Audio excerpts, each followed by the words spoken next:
Ngirenje tereire munyumburire Tharaiteno nere kwitare mutegi na mwachogia ndeto yanywa kagera nere kwanwo ni akandire Elisha ngoigwa taingirira ndaririkana twagoikeirie miti ugatutetere na riu ni Kenya wa muoto ngorio komiendi ako Kenya ya Ngai.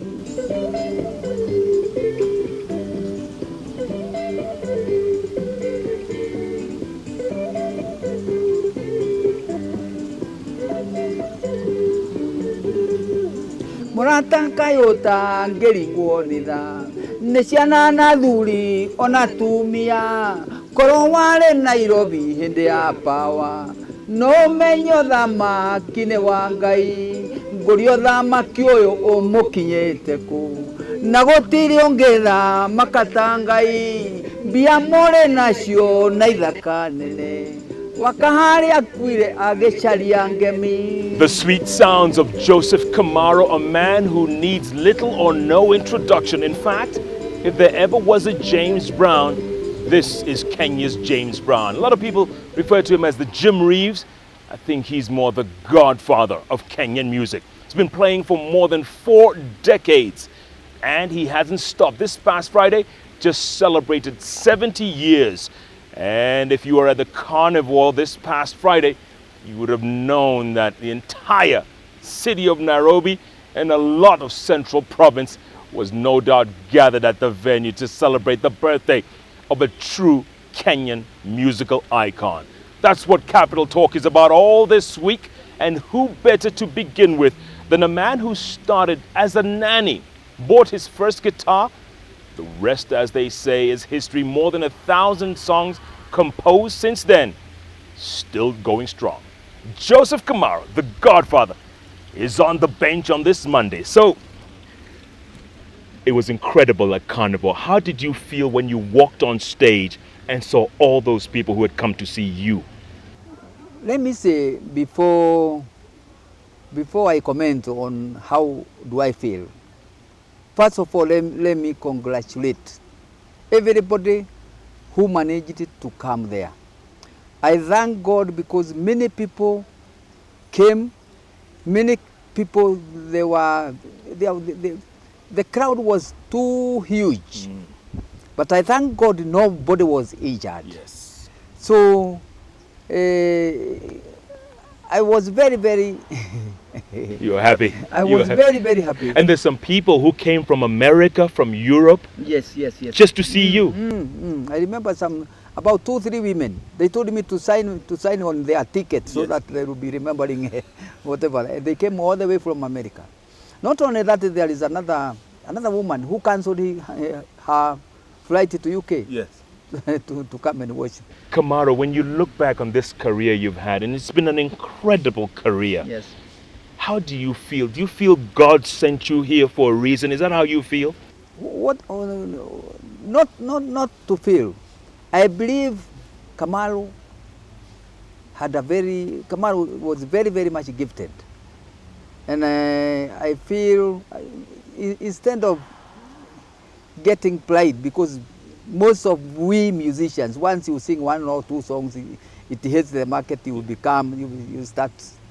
So I always thank God because the gift which is in me, I am even not unable to explain. Yes. But what I believe is that Kamaru was given to Kenyans, Kamaru was given to Kikuyu, Ebu and Meru to entertain them, not only entertaining, but also to educate them. Yes. Yeah. And to bring them together, Kamaru, especially in this day and time of Mungiki and all the madness and the mayhem. We need Kamaru to bring these people together. Yeah. What do you think? Yeah. I think it is possible, because you remember during our time when I first recorded my first song in May 1965. Uthoni wa mbathi-ini ndiraiguire makiaria thoko-ini karatina ucio ni sherina wanyina na terethi.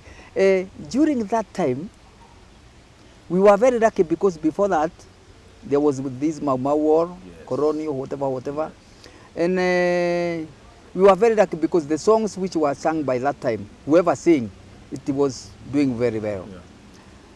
But after some time, many people come to the market, and by that time there was no piracy. So what I'm saying is, during our time it was very good. It was different, huh? It was very different. That song you just played at the beginning of the show, Kamaru, that song is so appropriate in Kenya today. Kenya Neagai. Because Kenya has been through so much. And recently with the post-election violence, we almost lost our country. What I can say, that song is very touchy. I remember one time I played that song in Jobe High School, where there was a function organized by J.J. Kamodo. The minister, James Ijiru, cried. And he was summoned by the president to go and explain why did you cry, what was in the song of Kamaru. So that song is very touching because it touches many areas of our society, many areas of our country, including the boundaries of our country. Yes. And it heals. It reminds us where we came from and where we are and where we are heading to. Yes. Yeah. And I think it's very important because, Kamaru, we're in a very bad situation right now. Yes. We're in a very serious situation. Kenya is bleeding, and our leaders, they can't see this country bleeding. What I can say about our country right now, all of the killings or evil activities within our society, is because the law and order of this country, or the, let me say, 10 commandments of the, which was there before. You remember 10 commandments? Yes. 10 commandments. There is no law, there is no order. The sheria ya nchi yetu imebanwa. It is not followed properly. Yes. Because if you try to follow properly, then not only that, within our society there is no tribe. It's one tribe, money. People are they believe in money than anything else. And it's very sad to note that Jeff and Kamaru were born by one woman and can start killing one another. This is not godly at all, No. at all, at all, at all. Kamaru, do you think we have forgotten God, or has God forgotten us? No, it's we who have forgotten God. Not only forgetting God. I believe in our society, or I can say within our government, somebody somewhere broke the 10 commandments as it was done by Moses. When Moses broke the 10 commandments, he was not able to control the Israelites. Yes. He was not able to control the children of God. Until the time he went to mountain, to obtain another. Kwa hivyo mimi nasema, mimi nafikiria, the president we are having right now, anatakiwa aende mlimani tena. Na achonge bao, si lazima achonge bao ile ya kawaida. Achonge bao kwa sababu when Moses went to the mountain, he was told by God, chonga bao ulete nikuandikie another 10 commandments. So if our president akichonga bao yake na apeleke pale mlimani, aandikiwe sheria tena, then he will be able to rule the country. Yes. But right now, you cannot even understand. Brothers and sisters killing one another. This is not godly at all. No. This is not godly at all. No. And if we leave it that way, then I don't know what will happen. Kamaru, you once sang for, or many times you sang for Mzee Jomo Kenyatta, Yes. right? What was it like when you first met him or when you first performed for him? You know, let me just say that Mzee Jomo Kenyatta, because he was a very, very, very clever man. He knew there was something in Kamaru. I remember one time I was invited to Atondo to perform for him. I went there with my sister Catherine Muthoni, who is known as Serena. Serena. And we sang Jogo ya Kanu. No chioraikirie mugambo araugate ngokweho ni nguru. When Mzee Kenyatta had that song, you know, it was immediately after the death of the former Tom Mboya. Yes. Tom Mboya. 69. 1969. Yes. And it was very terrible within the city. There was it was not stable. Yeah. Then Mzee ordered all equipment to be stopped, and everybody keep quiet. And you know, if Kenyatta said something, it was done immediately. Kwa hivyo watu waliambiwa wanyamaze na gitaa tuweke chini, tuende tuimbe mahali alikuwa. He asked me and my sister to go and sing the same song. We repeat the same song, very close to his ears so that he can understand the message. And you did? And we did. It was very, very good. And what did he say after you finished? He told me, he told the PC, do whatever Kamaru want you to any help. Yes. Assist Kamaru to do whatever he want to do. Wow.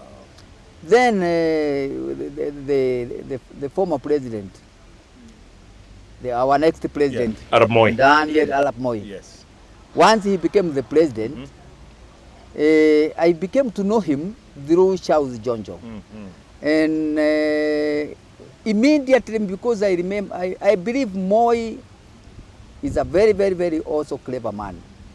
He understood there is something in Kamaru, and he can use Kamaru reaching or organizing or leading the country.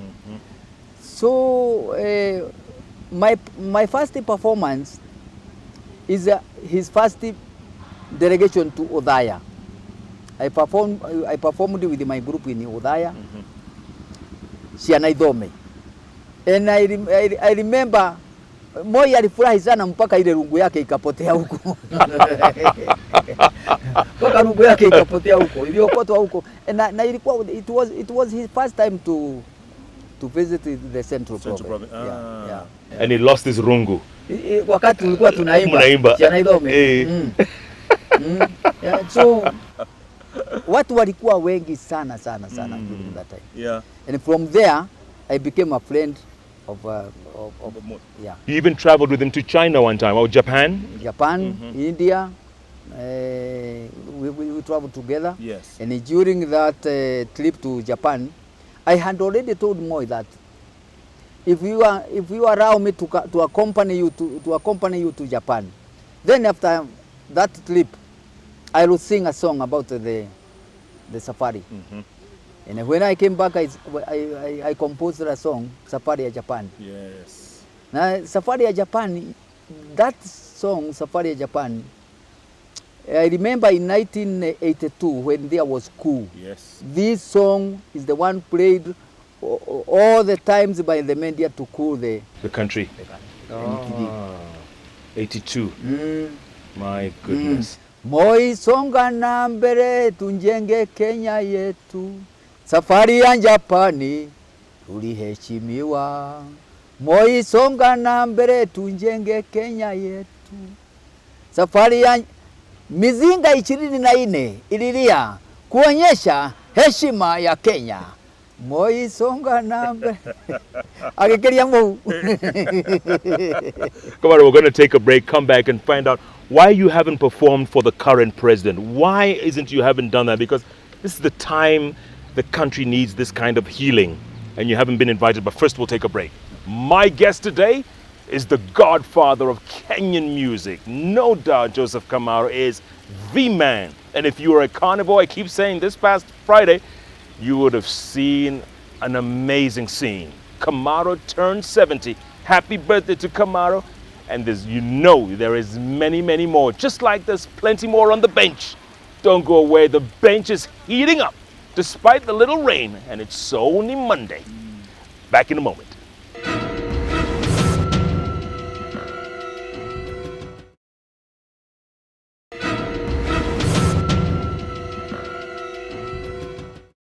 Welcome back to Capital Talk. All this week, it's all about musical icons. And who better to begin with than the godfather himself. Joseph Kamaru just turned 70 years old.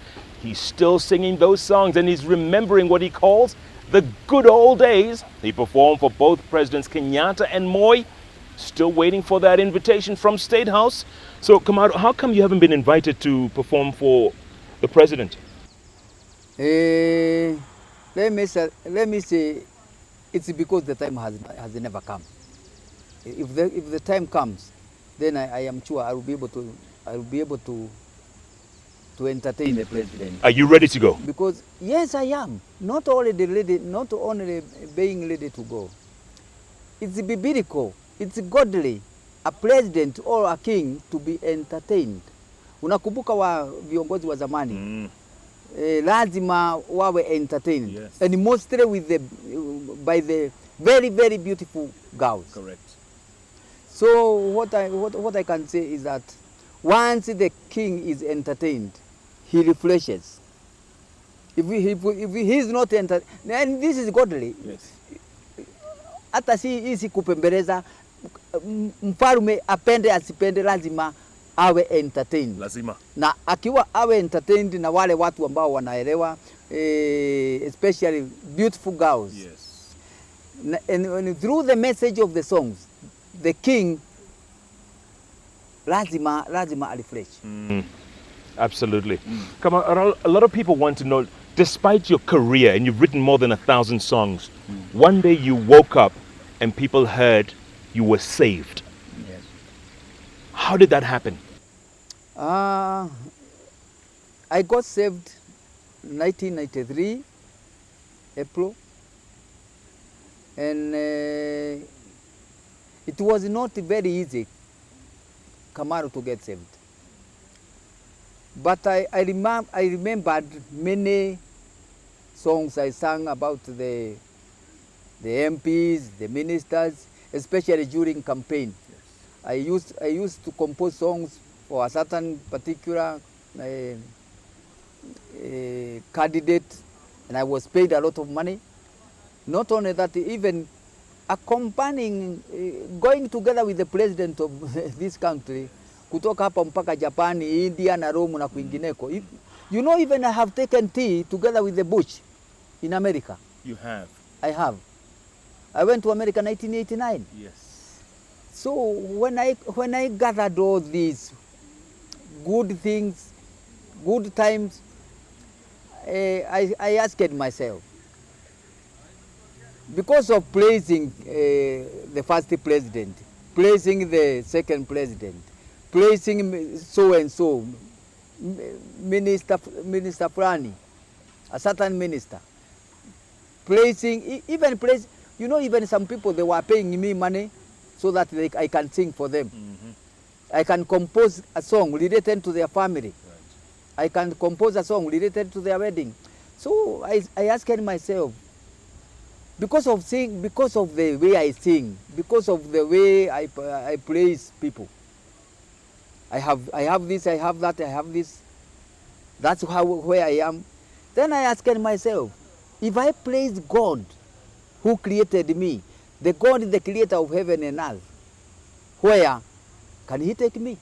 To Japan? To America? To Europe? Yeah.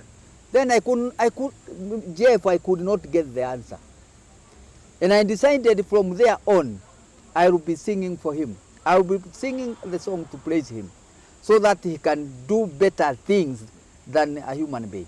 Was that difficult? You said it was very difficult, Kamaru, because people were used to you singing about everything else, relationships, this person, that person, all kinds of situations.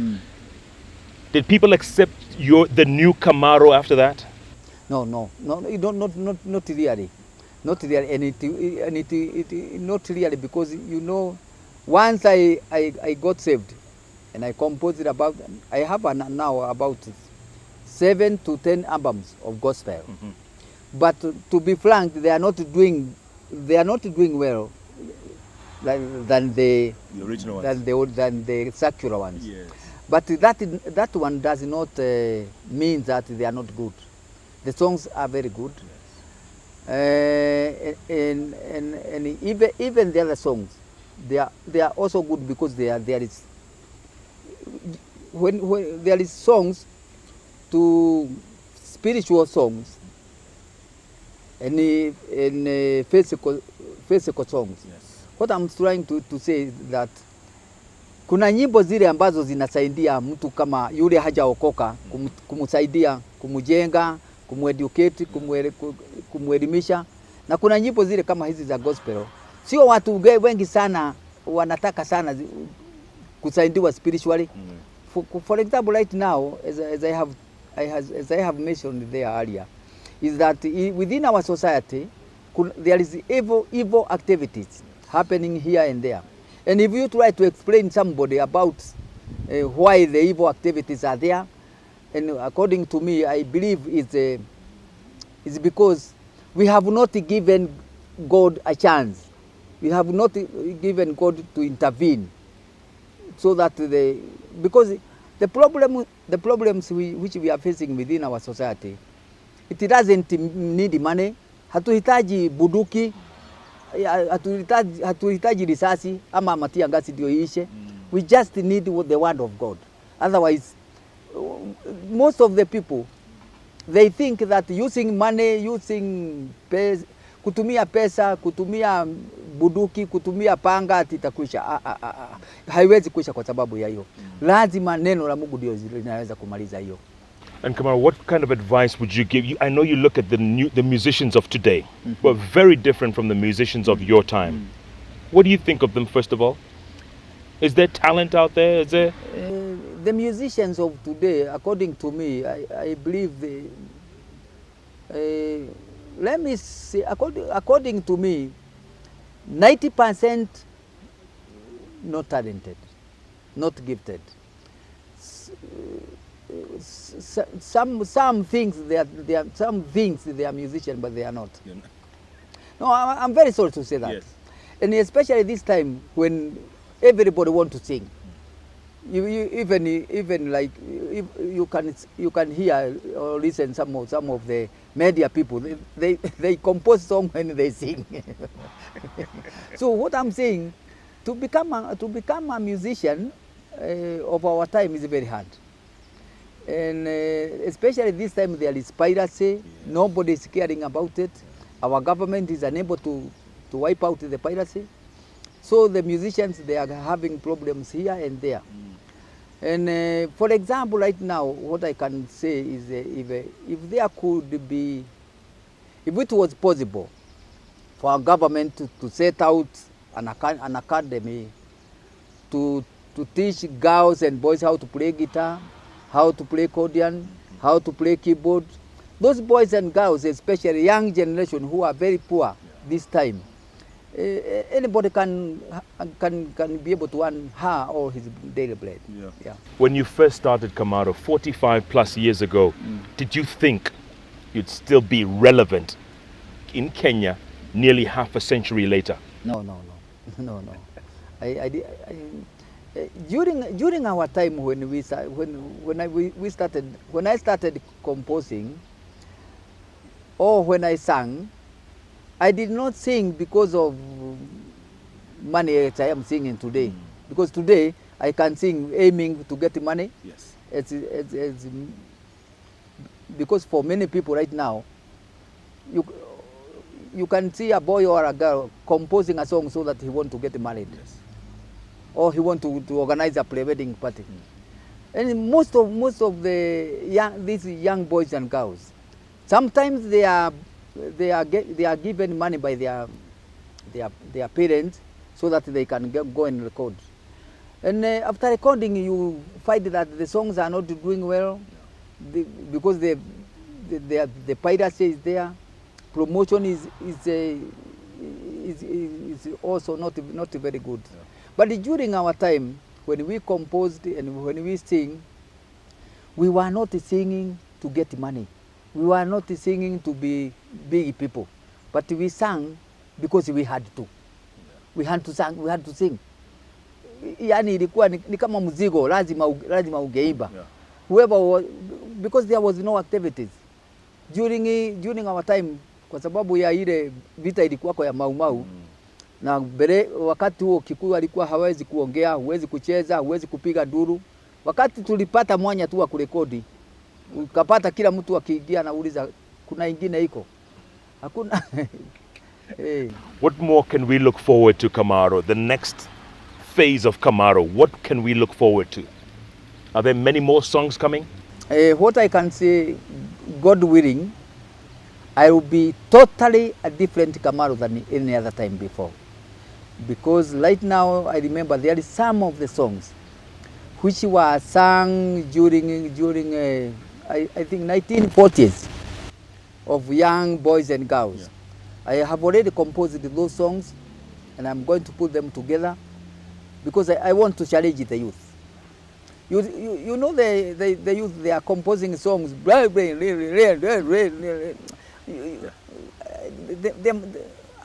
I just want to compose about 2-3 songs so that they, according to me, they can learn out of them. And also you want to bridge that gap, right? Between the youth and the parents. And the parents. Because there is a very big gap. If you look at your children, my children,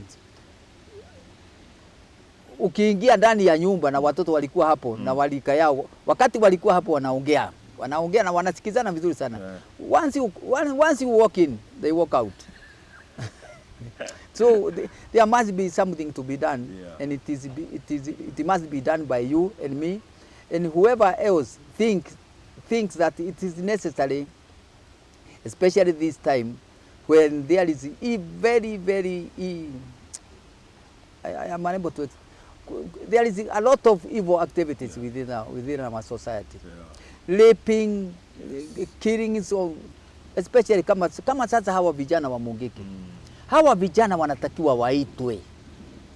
Na kwa sababu wakiitwa wanafikiria wanaweza kuitwa wapigwe risasi kwa sababu imekuwa ikifanyika namna hiyo. Waitwe, wakalishwe chini, waulizwe mnataka nini na mlikuwa mnafikiria nini. They are human being. Lakini sio tu waitwe tu ni hauli. Lazima kwanza Mungu apewe nafasi ya kuunganisha hawa na wazazi, kwa sababu bila Mungu kupewa nafasi ya kuunganisha hawa na wazazi, pesa na dhahabu, bullet na guruneti na bomb. You remember mzungu alijaribu kupambana na Kikuyu during Mau Mau. Correct. Wakati wa Mau Mau, Kikuyu na Meru walipambana na mzungu. Na mzungu si alikuwa na ndege, si alikuwa na vifaru, si alikuwa na guruneti. Alijaribu na alikuwa anataka kumaliza Kikuyu. Hakuweza. Wakati wa mwisho, wakati alisikia ati kuna jamaa moja Mau Mau moja anatupa panga maili 9 wakati mzungu alisikia ati panga inatupwa maili 9 na risasi hawezi kwenda maili 9, akasema hawa wapewe uhuru wao. Nao hawa watu wa Mungiki, hakuna haja ya kupambana na hawa na risasi na kukamata na to make them stop killing. Wacha tuwaite. Na mimi wakati wanaitwa niitwe hapo. I'll talk to them. You'll talk to them. They must change. Lazima wabadilike. Kwa sababu watoto, unajua sasa wacha tuchukue Kenya. Kenya is a mother of many. Correct. Kenya is our mother. Na sisi wote wa Kenya tumezaliwa kutoka kwa tumbo ya Kenya, si ndio? Hakuna haja ati tuanze kuuana sisi wenyewe kwa wenyewe. Kwanza inatakiwa we stop killing one another, we think about migingo. Isn't it? Yes. Kwanza hata kama tunachukiana, hata kama unachukia Mjaruo, unachukia Mkamba, unachukia kwanza tunawasha kwanza, tunakaa chini tujue tutafanya nini. What I'm saying is, kwa sababu hawa vijana wanakufa wote ni wa Kikuyu. Kwa nini this is not the will of God. It is the will of a man. But not only the will of a man, is the will of a devil. Ni shetani ya tu ameingia kati ya hawa, alafu inakuwa the way it is. Kamaru, keep fighting and keep composing, and congratulations and happy birthday. Happy birthday. Well done, well done. Thank you very much. The godfather of Kenyan music, Joseph Kamaru, calls it like he sees it. He wants to talk to the youth. He says there's a disconnect. He wants to bridge the gap. He's been bridging the gap for the last 4.5 decades, and he's not stopping. He is, no doubt, Kenya's musical icon, the legend, the godfather of Kenyan music, Joseph Kamaru, calling it on a Monday on the bench. Come rain or shine, the bench is heating up. You cannot get these kinds of guests anywhere else. And if you were at Carnival on Friday and came over to thank us and congratulate us, you know who you are. You know that if you're not watching Capital Talk, you're not watching television. Thank you for your support. And you can only get this kind of stuff right here on the award-winning station, K24, where we are. All Kenyan, all the times.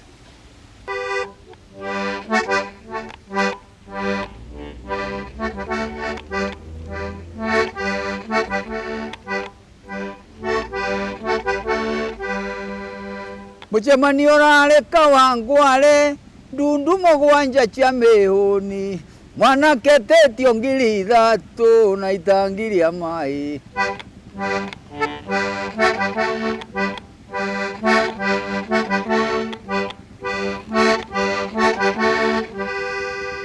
mwana wakumana chukuru itangiri ya mai akorutaku na ng'ombe igere chiangire ndiye kabago ikarogo